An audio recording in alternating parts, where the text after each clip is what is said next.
ஆசை கோபம் களவு கொள்பவன் பேசத் தெரிந்த மிருகம். அன்பு நன்றி கருணை கொண்டவன் மனித வடிவில் தெய்வம். இதில் மிருகம் என்பது கள்ள மனம், உயர் தெய்வம் என்பது பிள்ளை மனம்.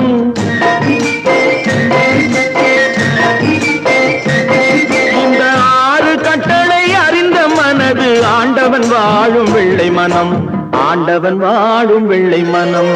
6 மனமே 6, அந்த ஆண்டவன் கட்டளை 6. தேர்ந்து மனிதன் வாழும் வகைக்கு தெய்வத்தின் கட்டளை 6, தெய்வத்தின் கட்டளை 6. 6 மனமே 6, அந்த ஆண்டவன் கட்டளை 6.